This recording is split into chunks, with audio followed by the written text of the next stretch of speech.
আজ আমি একসঙ্গে দুটো রেসিপি আপনাদের সাথে শেয়ার করব। প্রথম হচ্ছে আলুর দম, দ্বিতীয় হচ্ছে পরোটা। আলুর দমটা খেতে এত মজা হয়েছিল, আমি বলবো আপনারা সেমভাবে একবার বাসায় ট্রাই করতে পারেন। নমস্কার, সবাইকে স্বাগত জানাচ্ছি নতুন আরও একটি রেসিপি দেখার জন্য। আজকের রেসিপিতে রয়েছে আলুর দম আর পরোটা।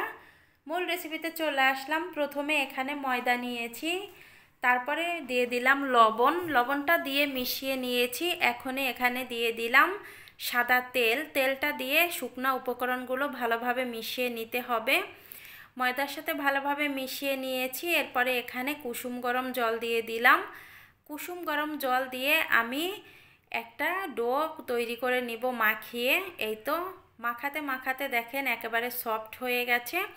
এখন একটা ঢাকনা দিয়ে রেস্টে রেখে দিব আমি 15 মিনিটের মতো। আর এদিকে চলে আসলাম চুলায় আলুর দমটা রান্না করার জন্য। কড়াইয়ে তেল দিয়ে ফোড়নের জন্য জিরা, তেজপাতা, লং, এলাচ, দারচিনি দিয়ে তারপরে দিয়ে দিলাম পেঁয়াজ কুচি। পেঁয়াজগুলো দেওয়ার পরে পেঁয়াজগুলো একটু ভাজি করে নিব 2 মিনিটের মতো, বেশি না। এখন আমি এখানে দিয়ে দিলাম আদা বাটা, রসুন বাটা 1 চামচ দিয়ে এবার একটু কষিয়ে নিব যাতে কাঁচা গন্ধ না থাকে। কষানোর পরে এখানে একটা টমেটো পেস্ট দিয়ে দিলাম। টমেটোটাও একটু ভালোভাবে কষিয়ে নিতে হবে। এবার আমি এখানে দিয়ে দিব মরিচের গুঁড়া আর জিরার গুঁড়া, হলুদ গুঁড়া। সবগুলো মশলা আমার দেয়া হয়ে গেছে। এখন আমি আবারও কিছুক্ষণ কষিয়ে নিব। এই তো কষানো হয়ে গেছে, তেলটা ছেড়ে দিয়েছে মশলা থেকে। এবার আমি এর মধ্যে সেদ্ধ করা আলু দিয়ে দিলাম। আলুগুলো একটু মোটা করে কেটে নিয়েছি। এবার আমি দিয়ে দিলাম স্বাদ মতো লবণ। লবণটা দিয়ে আমি মশলার সাথে আলুগুলো 3 থেকে 4 মিনিট কষিয়ে নিব। আমি 4 মিনিটের মতো কষিয়ে নিয়েছি, কষানো হয়ে গেছে। এবার আমি এখানে দিয়ে দিলাম জল। জলটা দিয়ে ভালোভাবে মিশিয়ে নিতে হবে।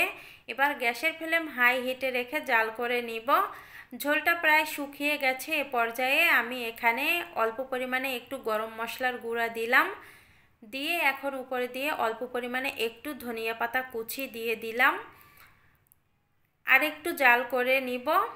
আমি 2 মিনিটের মতো জাল করে নিয়েছি। রান্নাটা হয়ে গেছে, চুলা থেকে নামিয়ে নিব।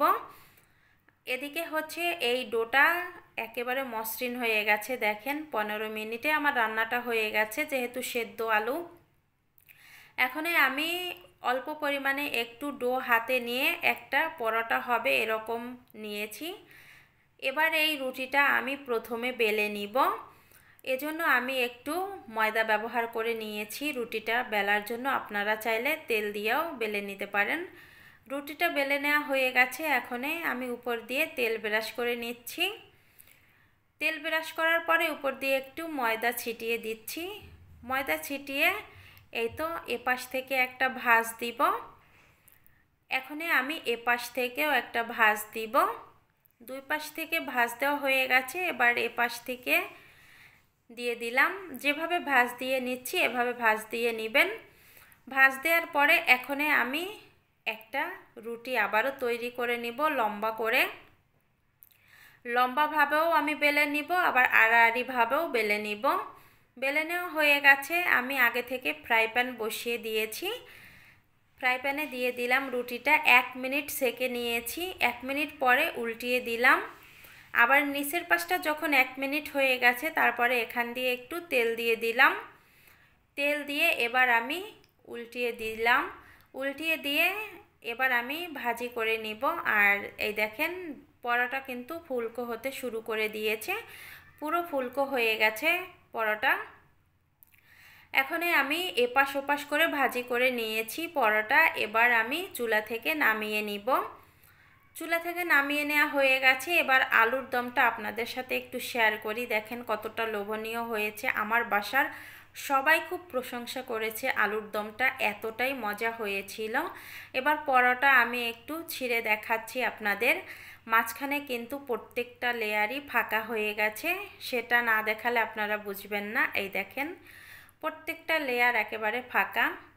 খুব সুন্দরভাবেই কিন্তু ফুলেছে পরোটা।